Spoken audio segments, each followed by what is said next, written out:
Hello everyone. तो आज हम डिस्कशन करेंगे कोऑर्डिनेशन कंपाउंड का प्रीवियस ईयर क्वेश्चन। ठीक है, हम इस लेक्चर सीरीज में जो लेके आ रहा हूँ ये टारगेट रहेगा आपका 2023 का सीएसआर नेट एंड गेट। ठीक है, इसमें मैंने हर एक चैप्टर का प्रीवियस ईयर का क्वेश्चन कराऊंगा। ठीक है, हर एक चैप्टर का सिर्फ हम क्वेश्चन करेंगे, क्वेश्चन के थ्रू जो कॉन्सेप्ट है उसको हम समझेंगे। ठीक है, तो जनरली हम सारे चैप्टर का 15 से लेकर 15, 16, 17, 18, 19, 20, ठीक है, 6 साल का क्वेश्चन सब में करेंगे। ठीक है, गेट में थोड़ा 2013 से लेके करेंगे और मैंने गेट में ऑलरेडी कोऑर्डिनेशन कंपाउंड का गेट में ऑलरेडी क्वेश्चन अपलोड कर दिया है। ठीक है, अगर किसी ने नहीं देखा है गेट प्रीवियस ईयर का क्वेश्चन हो जाके देख सकते हो 2013 से लेकर 2020 तक। ठीक है, तो आज हम शुरू करेंगे कोऑर्डिनेशन कंपाउंड का प्रीवियस ईयर क्वेश्चन का। ठीक है, ये एक लेक्चर में नहीं जाएगा, 15 से लेके 20 तक। ठीक है, एक लेक्चर में डालूंगा तो बहुत बड़ा हो जाएगा। ठीक है, ये 2-3 लेक्चर में हम शुरू करेंगे। ठीक है, तो आज शुरू करेंगे हम 2015 से। ठीक है,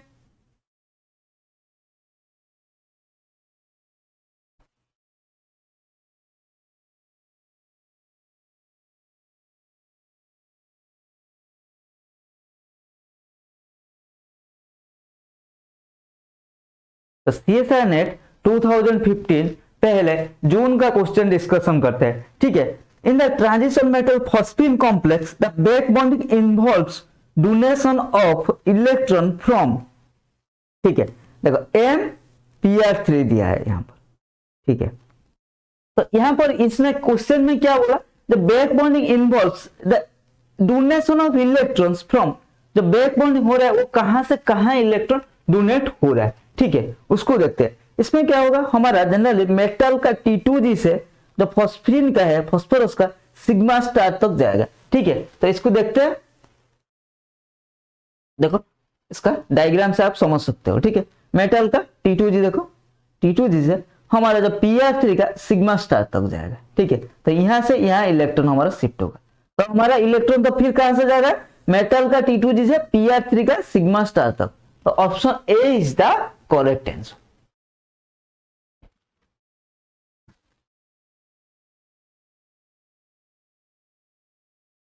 ठीक है, option A is the correct answer.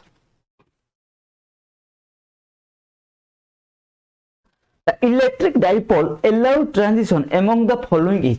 देखो हमारा जो सिलेक्शन रूल होता है 2 होता है। एक होता है स्पिन सिलेक्शन रूल, थोड़ा साथ ही साथ हम कॉन्सेप्ट को भी थोड़ा समझ लेंगे अच्छे से। ठीक है, स्पिन सिलेक्शन रूल एंड एक होता है ऑर्बिटल सिलेक्शन रूल, जिसको हम लापोर्टे सिलेक्शन रूल बोलते हैं। ठीक है, और electric dipole allow selection rule भी उसको बोल सकते हैं। यहाँ पर क्या होता है, डेल्टा एस 0 होना चाहिए, यहाँ पर डेल्टा एस इक्वल्स टू ±1 होना चाहिए। तो यहाँ पर हमें पूछा इलेक्ट्रिक डाइपोल अलाउ ट्रांजिशन। ठीक है, तो देखते हैं। देखो s to d s delta l ±1 होना चाहिए। एस के लिए हमारा एल क्या होता है, 0। ठीक है, यहाँ पर लिखता है एस के लिए एल हमारा 0 होता है। एस पी के लिए एल इक्वल्स टू 1 होता है। डी के लिए हमारा एल इक्वल्स टू 2 होता है। एफ के लिए हमारा एल इक्वल्स टू 3 होता है। ठीक है, अगर एस टू डी लेंगे, एस टू डी हो रहा है क्या, देखते हैं। नहीं, ये तो 2 आ जाएगा, डेल्टा एल 2 आ जाएगा, ये नहीं होगा। एस टू डी ये तो नहीं होगा। एस टू एफ भी नहीं होगा, डेल्टा एल हमारा 3 आ जाएगा। ठीक है, नहीं होगा। एस टू पी हमारा हो जाएगा। ठीक है, s to p delta l हमारा क्या हो जाएगा, डेल्टा एल भी 1 आएगा एंड हमारा डेल्टा एस भी 0 आएगा। ठीक है, 3s पे 3p। ठीक है, spin selection rule and orbital selection दोनों ही यहाँ पर काम कर रहे हैं, लेकिन यहाँ पर हमें इलेक्ट्रिक डाइपोल अलाउड ट्रांजिशन मांगा है। ठीक है, तो हमें दोनों सिलेक्शन रूल यहाँ पर लागू हो रहा है। तो option B is the correct answer. ठीक है, the lowest energy state of an atom with electronic configuration ns1 and np1 has the Thorne symbol। क्या बात कर रहे हो, लोएस्ट एनर्जी स्टेट कैसे निकालते हैं। ठीक है, पहले देख लेते हैं हमारा ground state torn and ground state torn symbol कैसे निकालते। ठीक है, कैसे पहचानेंगे, पहले identify the micro state having highest value of delta S. ठीक है, पूरा कॉन्सेप्ट समझ रहे तो फिर क्वेश्चन करेंगे। अगर भूल गए तो ग्राउंड स्टेट को हम कैसे, ground state torn and ground state torn symbol को कैसे पहचानेंगे। ठीक है, कैसे फाइंड आउट करेंगे। पहला क्या, पहला स्टेप आपका है identify the microstate of highest value of S. ठीक है, समझ में आ गया। हाईएस्ट वैल्यू ऑफ एस, उस माइक्रोस्टेट को पकड़ना जिसका वैल्यू हाईएस्ट, एस का वैल्यू मतलब स्पिन का वैल्यू हाईएस्ट हो। ठीक है, देन हमारा spin multiplicity 2s+1 find out करना। ठीक है, समझ में आ गया। देन नेक्स्ट क्या है, नेक्स्ट हमारा determine the maximum value of ML. ठीक है, मैक्सिमम वैल्यू ऑफ एमएल लेना। ठीक है, ग्राउंड स्टेट के लिए मैक्सिमम वैल्यू ऑफ एस लेना, मैक्सिमम वैल्यू ऑफ एमएल लेना। ठीक है, देन और भी if subshell is more than half fill then select the maximum value of J. अगर मोर देन हाफ फिल है जे इक्वल्स टू हमारा एल प्लस एल होगा। ठीक है, अगर लेस देन हाफ फिल है तो मिनिमम वैल्यू ऑफ जे क्या है, एल माइनस एस, क्योंकि जे का वैल्यू कहां से कहां तक, एल माइनस एस से लेकर एल प्लस एस तक। ठीक है, जे का वैल्यू कहां से कहां तक, एल माइनस एस से लेकर L minus L plus S तक, तो उसका मिनिमम वैल्यू है एल माइनस एस। तो मिनिमम वैल्यू का मतलब है एल माइनस एस। सीधी सादी बात याद रखो, मिनिमम जब जे लेस देन हाफ फिल होगा, जे लेस देन हाफ फिल तो हमारा क्या होगा, एल माइनस एल लेना जे का वैल्यू, जे मोर देन हाफ फिल तो एल प्लस एल लेना जे का वैल्यू। ठीक है, समझ में आ गया। तो अब क्वेश्चन के चलते हैं। ठीक है, यहाँ पे चारों ऑप्शन दिया है, पी पी पी पी दिया है। ठीक है, ऑप्शन से ही हम पता कर सकते हैं। ठीक है, पहले ऑप्शन से पता करके देखता हूं, फिर फाइंड आउट। पहले आपको बता दिया कॉन्सेप्ट, मतलब कैसे फाइंड आउट करना, थ्योरी क्या है। ठीक है, की कॉन्सेप्ट जिसको बोलते हैं, इसमें क्या लागू होगा। ठीक है, देखते हैं NS1 NP1 दिया। पहले देखो हमने जो पढ़ता है उसी को लगा देते हैं। ठीक है, जो स्टार स्टेप सीख क्या है। ठीक है, NS1 यहाँ पर है NP1, राइट। ठीक है, हाँ जी सर, बिल्कुल ठीक है। तो हमारा हमने पढ़ा क्या, हाईएस्ट वैल्यू ऑफ एस, मतलब हाईएस्ट वैल्यू ऑफ एस मतलब 2s स्पिन मल्टीप्लिसिटी में हाईएस्ट होगा। तो 3p 3p 3p 1p, तो b इज क्या है, b is out of the context. ठीक है, उसको निकाल दो, वो आउटप्लेड होगा। देन 3p1 हमारा बच गया, 3p1 3p2 3p0। ठीक है, सब में p है तो कोई दिक्कत नहीं है भाई, l का वैल्यू तो सब में सेम है। ठीक है, अब क्या देखना है हमें, j का वैल्यू l प्लस एस होगा या l माइनस एस होगा, कौन सा होगा। ठीक है, यहाँ पर देखो p1 है, NS1 NP1। ठीक है, तो p1 है, p1 मतलब क्या, लेस देन हाफ फिल मतलब l माइनस एस।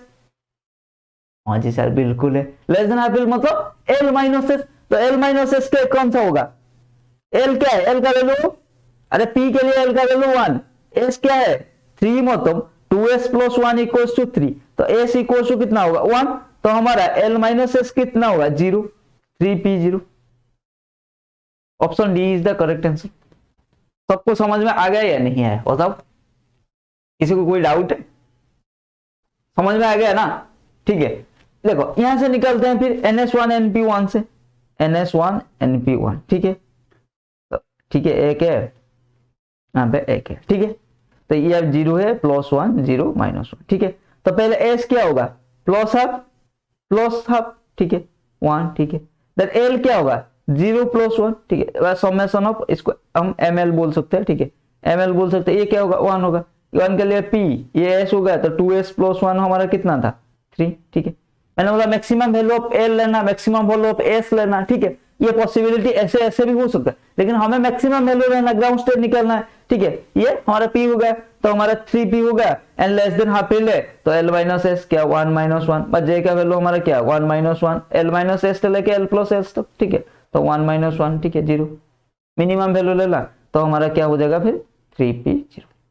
ऐसे निकाल सकते हो, लेकिन मैं आपको रेफर करूंगा, टाइम बचना है भाई। सब अगर कोई दिक्कत नहीं है, सारे सिंबल सेम है, पी पी पी पी मतलब एल का वैल्यू सारे सेम है, तो वहां पे आप डायरेक्ट ऑप्शन से ही निकाल दो। ठीक है, 1 मिनट के अंदर अंदर ये हो जाएगा। ठीक है,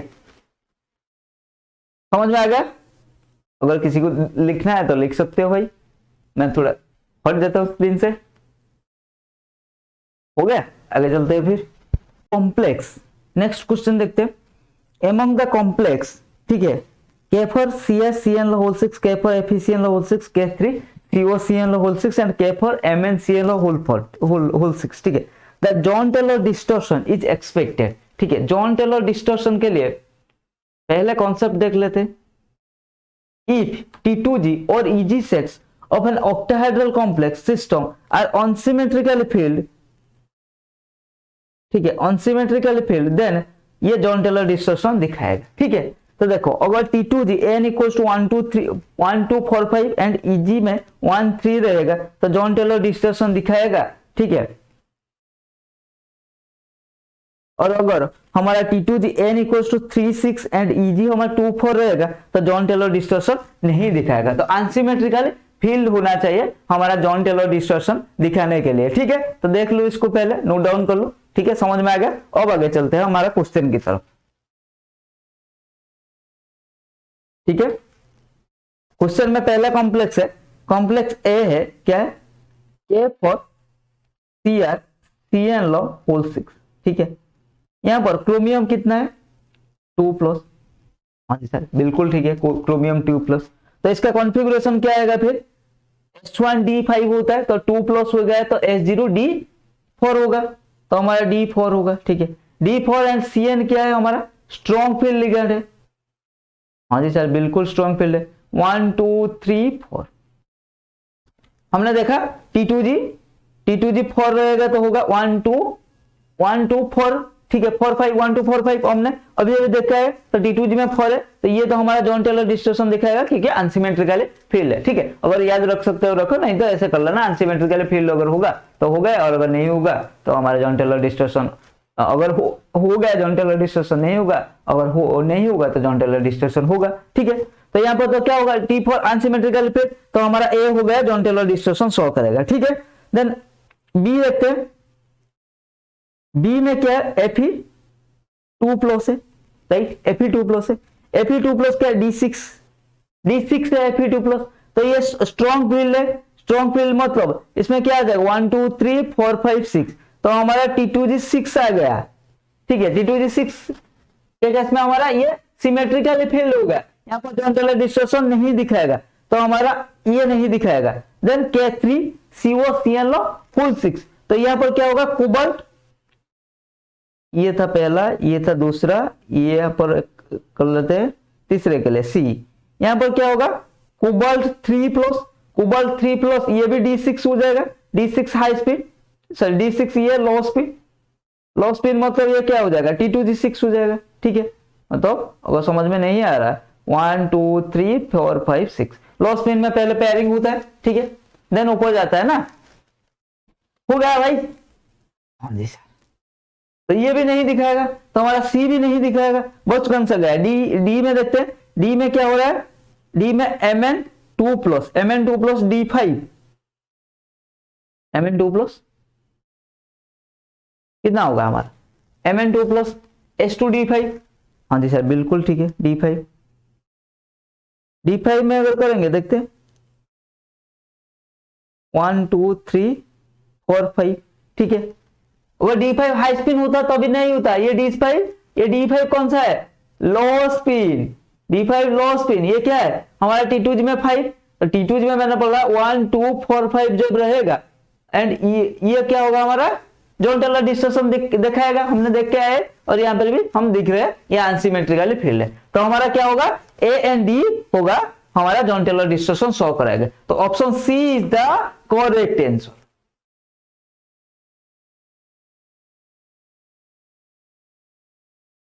द कॉम्प्लेक्स फिनाइल ये दिया फिनोप्थिलीन 2 एंड NCS2, ठीक है। So spin crossover behaviour CFSC at mu equals 250 and 155, ठीक है, रेस्पेक्टिवली आर म्यू इफेक्टिव, तो मैग्नेटिक मूवमेंट यहाँ इफेक्टिव मैग्नेटिक मूवमेंट हमें निकालना है। तो हमारा क्या कॉम्प्लेक्स है, ये क्या होगा, Fe2+ होगा, ठीक है, Fe2+ D6, ठीक है, D6 एट हाई टेम्परेचर ये क्या होगा, high speed, and low temperature ये लो स्पीड बिहेवियर, ठीक है, समझ में आ गया। तो हमारा at high speed and low speed, तो फिर करते हैं हाई स्पीड में पहले निकालते हैं, हाई टेम्परेचर में हाई स्पीड, लो टेम्परेचर में लो स्पीड, ठीक है। अगर दिख नहीं रहा मैं लिख देता हूं, हाई टेम्परेचर में ये क्या होगा, हाई टेम्परेचर में हाई स्पीड, ठीक है, एंड लो टेम्परेचर में ये क्या होगा, लो स्पीड। तो डिफरेंस बस यही पकड़ना है, ठीक है। तो 250 हाई टेम्परेचर, यहाँ पर हाई स्पीड होगा मतलब डी क्या है, Fe2+ दिया है, 2+ D6 कॉन्फ़िगरेशन, तो क्या होगा 1 2 3 4 5 6, ये 250 केल्विन में, ठीक है। तो बस यही पकड़ना था, हाई स्पीड में हाई टेम्परेचर में हाई स्पीड, लो टेम्परेचर में लो स्पीड, लो टेम्परेचर का केस में पेयरिंग होगा, उसमें पेयरिंग नहीं होगा। हर दिन हमारा निकलना है अनपेयर्ड इलेक्ट्रॉन लेकर हमें निकलना है क्या, म्यू इफेक्टिव इक्वल्स टू क्या था, mu effective equal to n into n plus two root over, ठीक है। बी है ये n इक्वल्स टू क्या होता है, नंबर ऑफ अनपेयर्ड इलेक्ट्रॉन,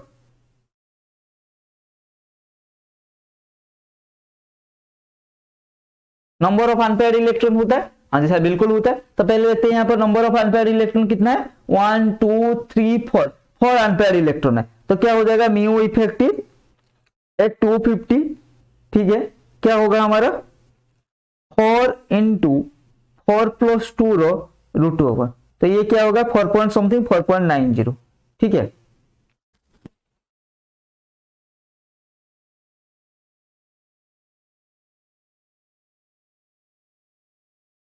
समझ में आ गया।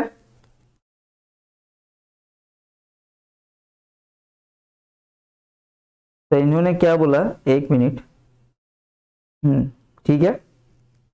देन हम देखते हैं हमारा 150 में क्या होता है, 150 में ये लो टेम्परेचर में लो स्पिन होगा, ठीक है। लो टेम्परेचर में लो स्पिन होगा तो हमारा सब सारे पेयर हो जाएगा, ठीक है। 1 2 3 4 5 6 n इक्वल्स टू 0 आ जाएगा, तो हमारा म्यू इफेक्टिव 0 होगा, ठीक है। तो देखते हैं 150 0 एंड हमारा क्या है, हमारा और क्या निकालना है, ठीक है। 250 में 4.9 भी, ठीक है। तो ऑप्शन ए इज द हमारा करेक्ट आंसर। समझ में आ गया, ऑप्शन ए इज द हमारा करेक्ट।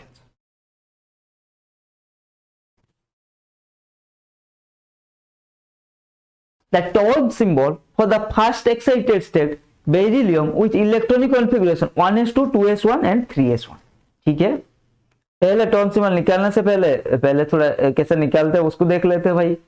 क्या करना है, step 2 derive, step 2 step 3 step 5 step में निकालते हैं। पहला स्टेप में write the electronic configuration and ignore the inner closed shell. यहाँ पर हमें दे दिया है 1s2 2s1 एंड 2p1 करके ऐसे दे दिया है, ठीक है। तो हमारा क्या है, पहला काम क्या है हमारा, अगर इलेक्ट्रॉनिक कॉन्फ़िगरेशन नहीं दिया है, पहले हमें इलेक्ट्रॉनिक कॉन्फ़िगरेशन को लिखना है जो इनर क्लोज्ड सेल है। फॉर एग्जांपल यहाँ पर 1s2 को हम इंक्लूड नहीं करेंगे, इग्नोर करेंगे, ठीक है।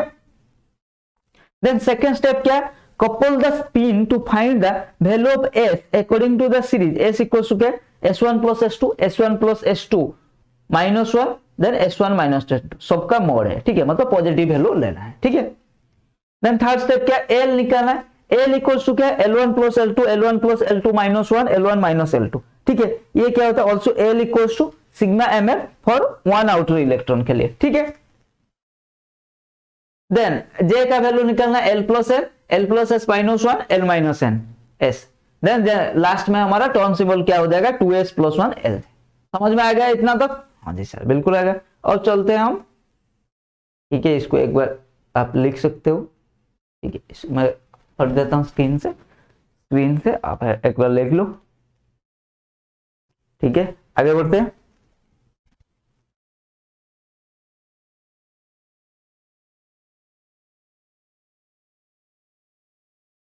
तो हमारा क्या दिया है 2s1 एंड 3s1, 1s2 को इग्नोर करना है, 2s1 एंड 3s1, ठीक है। 2s1 एंड 3s1, तो इसका क्या होगा, ऐसा होगा, ठीक है। यहाँ पर 0 0 वैल्यू है, तो यहाँ पर 1 1, तो s का वैल्यू क्या हो जाएगा, प्लस ऑफ कितना होगा 1 हो जाएगा, ठीक है। तो 2s प्लस 1 हमारा 3 हो जाएगा, स्पिन मल्टीप्लिसिटी आ गया। देन समेशन ऑफ ml लेंगे तो इसका 0 प्लस 0 क्या होगा 0, 0 के लिए हमारा s आ जाएगा, इसको समेशन ऑफ ml बोल रहा है, ठीक है। s आ गया, l का वैल्यू l के लिए समेशन ऑफ ml ले लिया, ठीक है, s आ गया। तो हमारा 3s,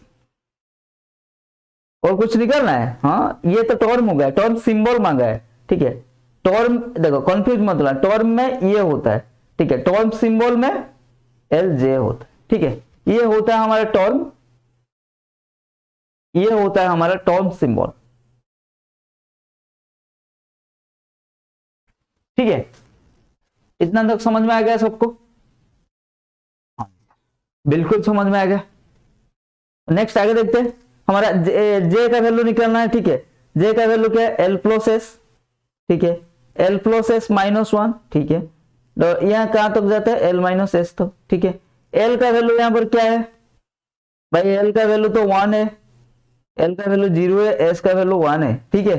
तो क्या होगा 1 प्लस 0 ये क्या 1 माइनस 0 से 1 ही हर आ रहा है, ठीक है, J का वैल्यू 1 ही आ रहा है, तो हमारा 3s1 option A is the correct answer. समझ में आ गया सबको? को लिखना चाहो तो एक बार लिख सकते हो इसको।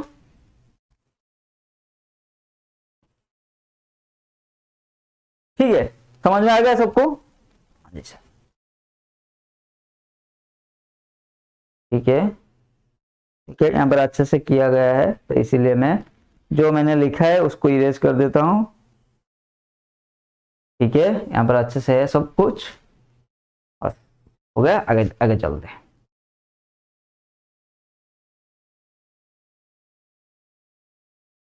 The oxidizing power of chromium, ये वाला एंड ये वाला फॉलोज द ऑर्डर। ठीक है, तीनों ही दिया है ऑक्सीडाइजिंग ऑर्डर, ऑक्सीडाइजिंग पावर। ठीक है, ऑक्सीडाइजिंग पावर क्या है? एलोंग ए पीरियड हमारा क्या है, साइज डिक्रीज हो रहा है, तो हमारा क्या होगा, ऑक्सीडाइजिंग पावर होगा क्रोमियम, ये सबसे लेस होगा, देन हमारा मैंगनीज O पर 2- होगा, देन हमारा Fe O पर 2- ठीक, साइज डिक्रीज कर रहा है, इसका ऑक्सीडाइजिंग पावर सबसे ज्यादा होगा। ऑक्सीडाइजिंग पावर का मतलब क्या है? दूसरों को ऑक्सीडाइज करना, खुद क्या, खुद रिड्यूस होना। ठीक है, option A is the correct answer. Using crystal field theory, identify the following ions that show same mu effective spin only value. ठीक है, since A and C have same number of unpaired electron, hence they have same magnetic moment. As A and C are 3D block metal with weak ligand, hence they are high spin, while iridium being 5D metal is low spin because 5D is greater splitting power than 3D. क्या sir, क्या बात कर रहे हो? ठीक है, spin only magnetic movement, हमें unpaired electron निकालना है। ठीक है, बात तो बहुत हो गया, पहले देख लेते हैं कोबाल्ट 3+। ठीक है, कोबाल्ट 3+, कोबाल्ट 3+ में कितना होगा? देखो, कोबाल्ट का जनरली S2D7 होता है, कोबाल्ट 3+ D6 आएगा, आयरन लो स्पिन होगा। ठीक है, 1 2 3 4 5 6। ठीक है, तो 4 अनपेयर्ड इलेक्ट्रॉन, तो हमारा ए के लिए कितना अनपेयर्ड इलेक्ट्रॉन है? 4। ठीक है, बी में देखते हैं, बी में दिया है इरिडियम Cl6। ठीक है, 3-, यहां पर भी इरिडियम 3+ आएगा, तो ये भी कितना होगा? इसका आउटर कॉन्फ़िगरेशन D6 होगा। ठीक है, इरिडियम D6 होगा, कोबाल्ट रोडियम इरिडियम। ठीक है, तो सेमी ग्रुप में, तो इसका भी D6 होगा। लेकिन दिक्कत ये है, ये हमारा 5D में, 5D मेटल है, तो ये ऑलवेज लो स्पिन होता है। ठीक है, तो यहाँ पे हमारा जो अनपेयर्ड इलेक्ट्रॉन है ये 0 हो जाएगा। ठीक है, देन आयरन 2+ में कितना होगा? आयरन 2+ में D6 वही हाई स्पिन होगा। ठीक है, D6 हाई स्पिन, यहाँ पर भी ए में भी था, कोबाल्ट 3+ में भी D6 हाई स्पिन था, तो दोनों का अनपेयर्ड इलेक्ट्रॉन सेम होगा, तो हमारा ए एंड सी का हमारा सेम होगा magnetic movement, mu effective spin only magnetic movement. तो option C is the correct answer. ठीक है, क्योंकि इसमें क्या है, इसमें भी D6 आ रहा है, लेकिन D6 लो स्पिन हो रहा है, ए एंड सी D6 हमारा हाई स्पिन हो रहा है, क्योंकि इरिडियम 5D मेटल है, उसमें हमारा ये क्या होगा, ऑलवेज लो स्पिन होगा। लेकिन ये दोनों, यहाँ पर एक हाइड्रोजन है, फ्लोरीन है, यहाँ वाटर है, जो कि वीक फील्ड लिगेंड है, इसलिए ये दोनों D6 हाई स्पिन होगा। D6 हाई स्पिन दोनों का हो रहा है, मतलब दोनों का अनपेयर्ड इलेक्ट्रॉन 4 है, तो सेम आएगा। ठीक है, इसका तो 0 हो जाएगा, लो स्पिन। ठीक है, क्योंकि 5D मेटल है। ठीक है, तो बस आज के लिए इतना ही। ठीक है, मिलते हैं इसका पार्ट 2 लेकर अगले क्लास में।